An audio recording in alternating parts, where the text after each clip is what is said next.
My grandpappy once told me that I was not going to become a man until I had a proper box level. And if my level was less than twice the size of my beard, I'm still a boy. Well, today, my friends, today, I'll become a real man. Unless I get a really long beard. In June 2025, I decided that I'd had enough of waiting. I have 220 acres of Northern Ontario wilderness that I want to turn into my dream homestead. I realized that the only way to achieve my goals is by getting off the couch and building them, no matter what the cost. Join me as I plan and build my future, turning my apocalypse into a Zen Armageddon. My name's Chris. Welcome to the acreage. Now everything is different. I've had time to process, get in my mind what it is that I need to do, and got out of the funk that I was in when I recorded the intro 3 days ago. And I have to eat an elephant. So I need to take a bite, and that first bite is going to be my first building. That first building is not intended to be permanent. Everything about it, I think, is going to be, well, rough and dirty. I haven't even decided if I'm going to peel the logs. So I spent about an hour and a half earlier today going around the different sites along this ridge to decide where exactly I want to put that building. And while the location right here isn't perfect for a lot of reasons because it's a little bit more lumpy, it also is exactly where I want it to be. It's in the middle of this cleared area. It's where I've been doing all my work until now.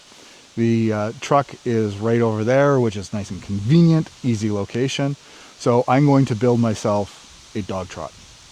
So if you don't know what a dog trot is, it's basically you have two square log cabins separated by some distance, and then roof members that run in between those two log cabins. So that way basically it creates a roofed in section in between.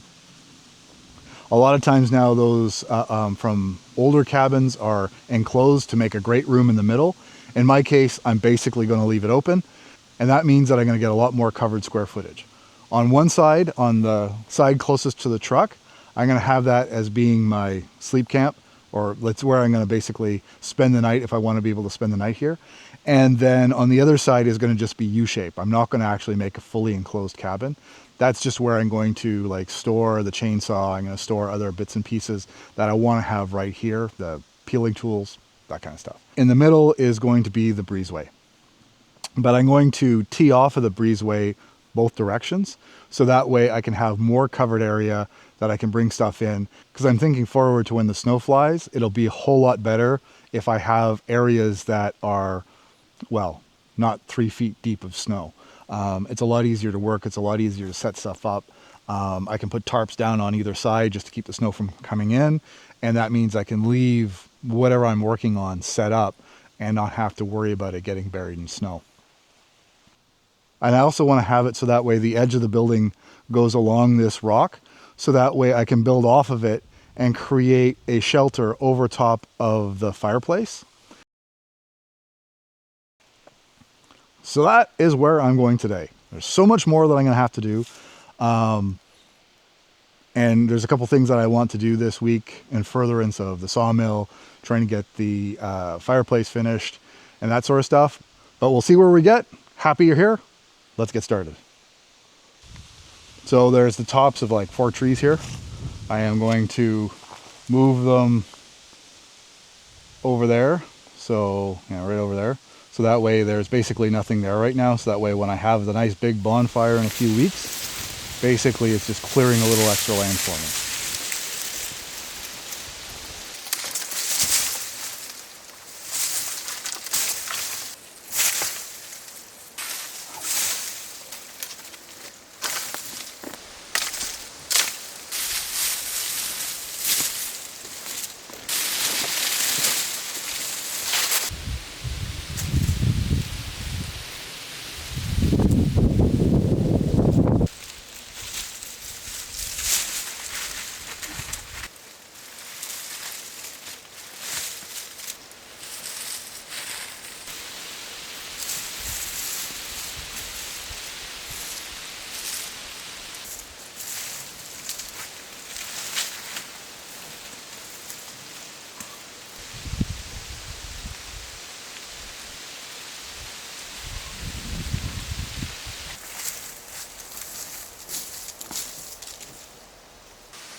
Oh well.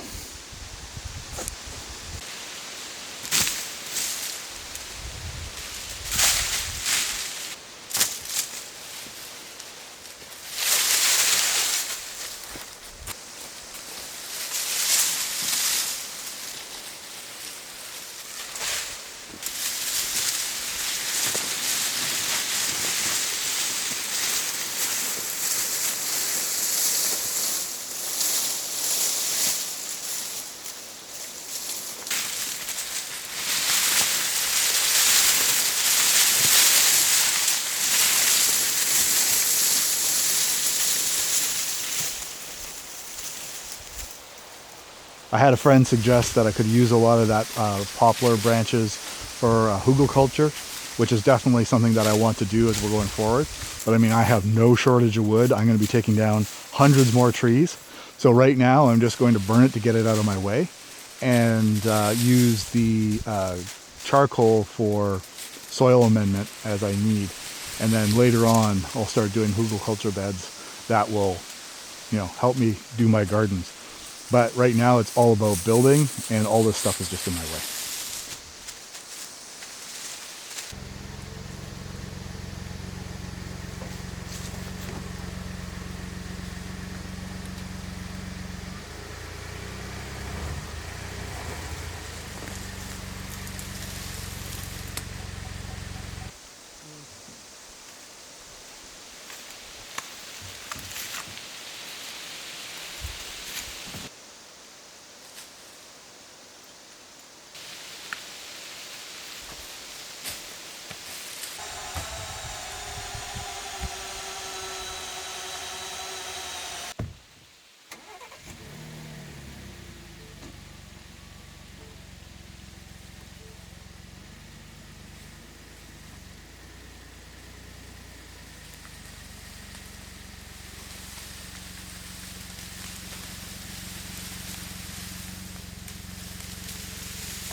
So consider this a lesson learned. When I piled all the stuff here, I piled it on top of an existing thicket of birch saplings, and that's made my life so much more difficult because all the stuff is grabbing onto it, and because they're rooted in, they're hard to pull out.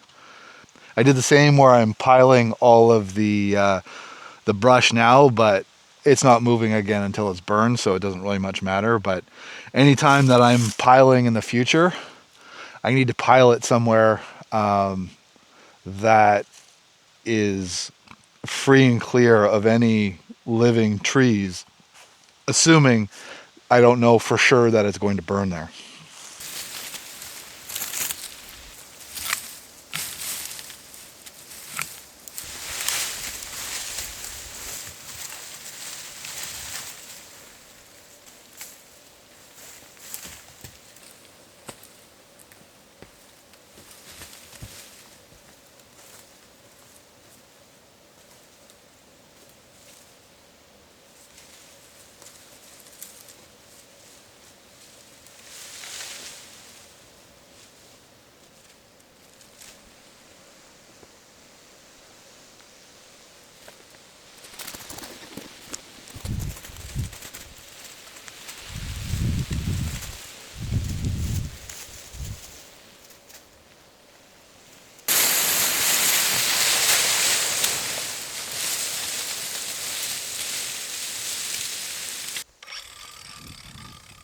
I did take the time to peel a log and regretted every moment of it in the sense of how long it's going to take and how much work it's going to be.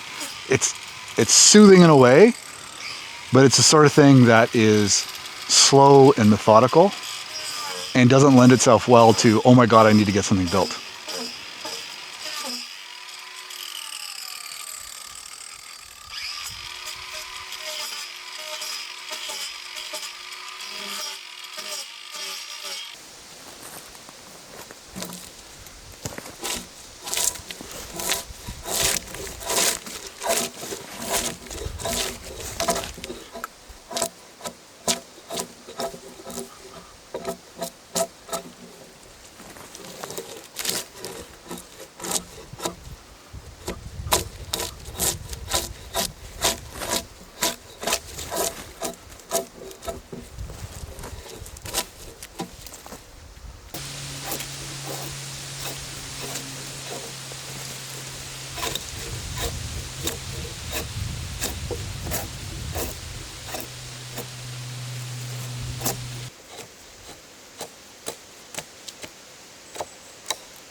Well, that's a day. I really feel like I got an enormous amount done today. There's what, 4, 5, 6, 7, 8, 9, 10 trees. I managed to move the rest of the brush pile, save for what's pinned under other logs that I need to move. That's going to be a hell of a fire when I start it. Seriously big pile of brush. But it's wildly different when you are moving towards a target. All of this time I've been sort of flapping around and not really doing anything meaningful. Like, I had goals, but until I got the permit, I was just making up work as I went along. But now I got a permit and now I got a goal, several goals. And it's hugely motivating, but I still have to work within my own limitations. The last little bit there, I was feeling very wobbly.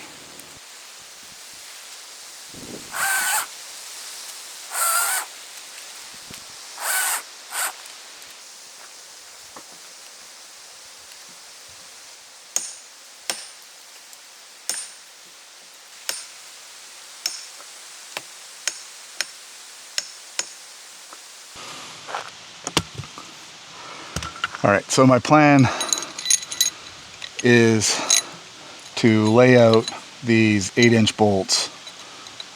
So that way there's about 5 inches in between. And obviously with mortar, they'll stay a little bit better, I hope anyways. I'll lay those in here, about 5 inches between. I have 6-inch chimney pipe that I want to be able to sit here and go up. I'm going to get these so that way they're as close to level as possible, so that way there's the least amount futzing with the pipe as I can manage it. And then once that's cured, I'll put more mortar so that way it sort of seals in the pipe, but just, I don't really care if it leaks a little bit. All I'm trying to do is get most of the smoke to come away from where I'm enjoying the fire and putting it elsewhere. I'm going to be using the rapid set concrete. While the forecast has repeatedly been that we're going to get, above 0 overnight temperatures for 2 weeks, the last 3 or 4 nights we've actually gotten frost anyways, and I don't want to risk this freezing and falling apart. So from what I've read, what you need to do is get the concrete to 500 psi strength, and then it can resist frost.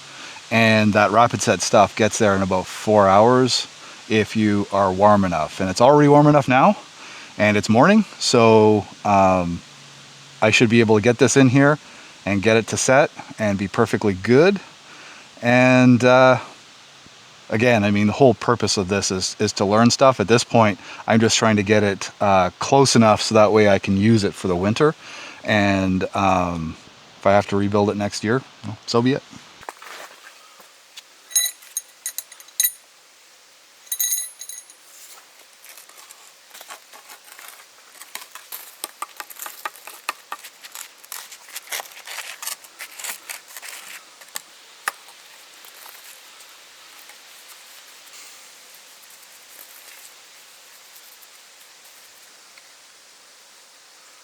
That's not even close to level.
how'd that happen?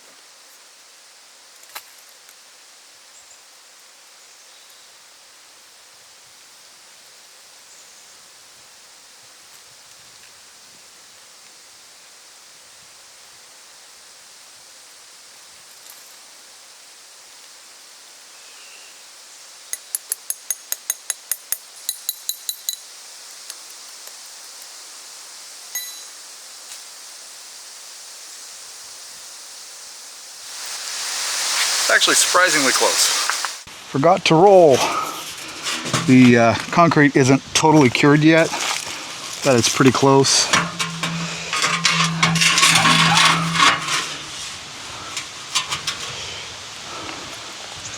Realizing that I didn't put steel in the right place, which is bad. I actually don't mind if it's leaning this way a little bit because then I can just brace it right here.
Yeah, so that's the first log peeled. I did it over 2 days because That's a set of muscles I don't normally use, and I have to work my way up to it. I have to say, using the axe with a hammer to knock off the branches and knots, yeah, that's way better than any other method. I'm still probably going to take a whirl at this with the angle grinder to get all the bulk knots off. But I mean, it's so prone to grabbing and ripping and whatever else. It's still faster, but I don't want to be doing it all the time. It's just like I'll do one pass over the log, that's good enough, and then I'll move on. And use the axe when I find one as I'm peeling. That way I'm just using hand tools. So today I got the fireplace basically finished. I have to put on the rest of the pipes and brace them, but otherwise all of the masonry is done for now. And we'll see how it turns out once there's a fire in it. It's not supposed to freeze tonight, but then, like I said earlier, we've been getting frost regardless. So when I come back tomorrow, we'll see if the mortar's fallen apart or whether or not it's good to go. It's ugly. Boy, she's ugly. But I can't wait to have a fire in it. That's gonna be one hell of a win. So a little story at the end of the day yesterday. I was really, really tired. I had pushed it a little too far, so I let my wife know that I was done working, but I was just going to sit there and wait for a little while to recover from all the effort. And I'm sitting in the truck with the windows rolled down, just fiddling around on my phone. I hear a gunshot. Not like the gunshots that I've been hearing for the last few weeks where they're like far away. No, this was crisp and felt like it was close. And I know that sometimes hunters, like there's a swamp over there that they decided to do bird hunting, which makes me super nervous because depending on what kind of shot they're using, it could easily come raining down on me here. So I honked just so that way they didn't fire again, because it sounded very much in this direction, and drove out. And on the edge of the property, I found somebody parked. And when I pulled up along them, they weren't on my side, they were on the other side, which is also private property.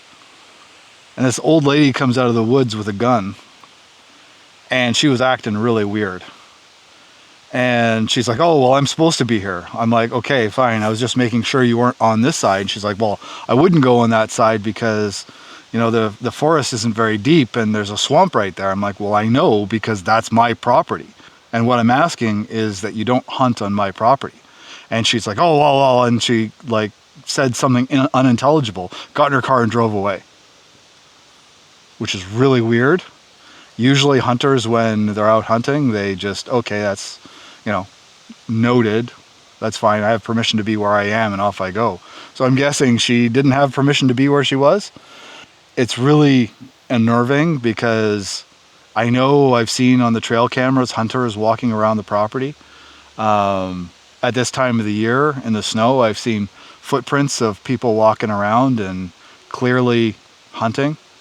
So I really need to get signs up, because while I don't have a problem with hunting in general, I have a problem with them hunting on my land, especially when I'm here, because I really don't want to get shot.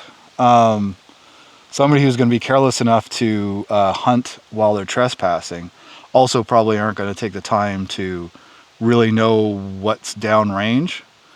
And, you know, a shotgun is one thing, but a rifle, I'm not really willing to take that chance.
I finally made my first sale, the first profit of the property, which was a nice feeling. I sold basically 2.5 trees worth of wood, which had sold that to a family friend who's going to be using it for a sauna. It was funny though, because when he was here, he's like looking around, he's like, yeah, that's a lot of work. Going a lot slower than you thought it was, eh?